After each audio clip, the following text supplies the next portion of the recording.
Some of the most exquisitely designed automobiles in automotive history were first introduced to us in the 1960s. These vehicles skillfully combined performance, design, and innovation in ways that continue to draw attention today. For more legendary automotive content, please like and subscribe if you have a strong interest in iconic machines and brilliant engineering. First, proceed to the NSU Ro 80.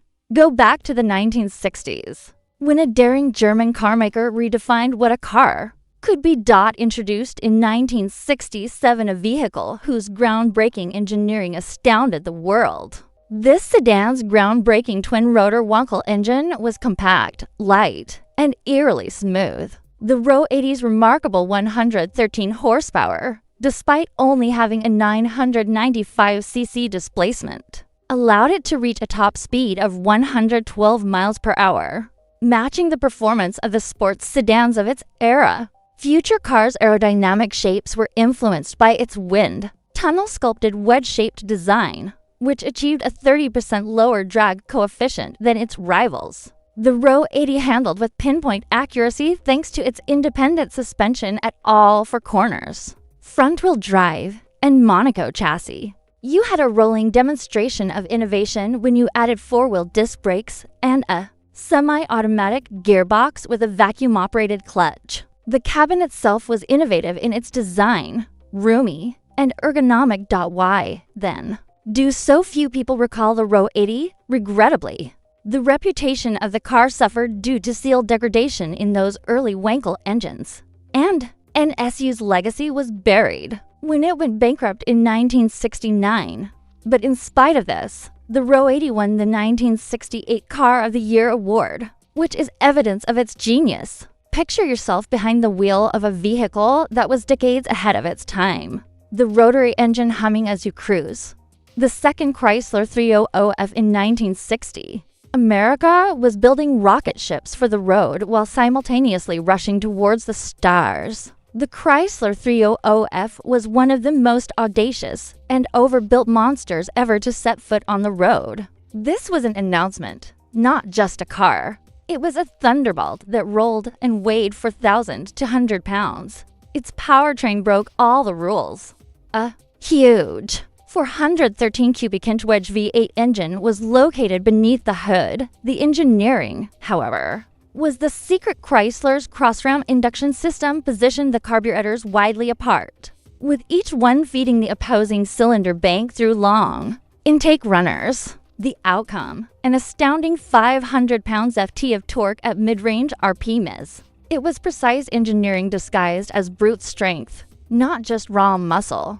However, the 300F was more than just its engine. Its engineering, which combined luxury and performance with an almost aerospace-level ambition, was obsessive. This heavyweight coupe was surprisingly agile thanks to its torsion bar front suspension, with 4 separate bucket seats, a sweeping center console, and the dazzling Astrodome instrument cluster, which was lit by electroluminous lighting. Straight out of aviation technology, the interior of the cabin felt more like a jet cockpit.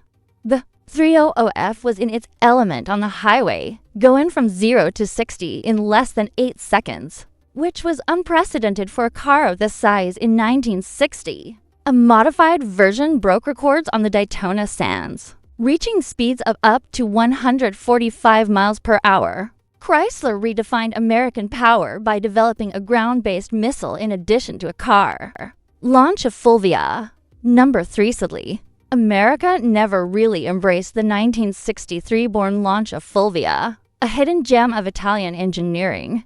Its narrow-angle V4 engine, which began at just 1.1 liters and was eventually tuned to 115 horsepower in its 1.6-liter version, was its most distinctive feature. At a time when American automobiles were still relying on rear-drive V8 South, this engine's compact size and efficiency allowed it to power the front wheels. When combined with a lightweight Monaco chassis and 4-wheel disc brakes, the Fulvia's handling was so precise that it made its heavier competitors look foolish. The sleek, elegant design by Piero Costagnaro resembled a Ferrari simplified for the average driver. and its independent suspension absorbed bumps in the road better than Detroit's enormous cruisers. Additionally, the Fulvia had a strong racing background because it won the 1972 Monte Carlo Rally. Why, then, did it fail in the United States? After Fiat took over in 1969, Lancia lost its place in the European niche market and never really made a name for itself in the United States. Many people avoided it when you factored in rust problems and a lack of parts support. Nevertheless, the Lancia Fulvia was a masterpiece of the 1960s that combined style and intelligence in equal measure. Had it crossed the Atlantic, it could have competed with the Mustang. The fourth Renault R16 few automobiles were as innovative in the family car market as the 1965 Renault 16, in a way that few others were able to. It combined comfort, functionality, and innovative design to redefine what a family car could be. The Renault 16, which won European Car of the Year in 1966, popularized the idea of a true five-door hatchback.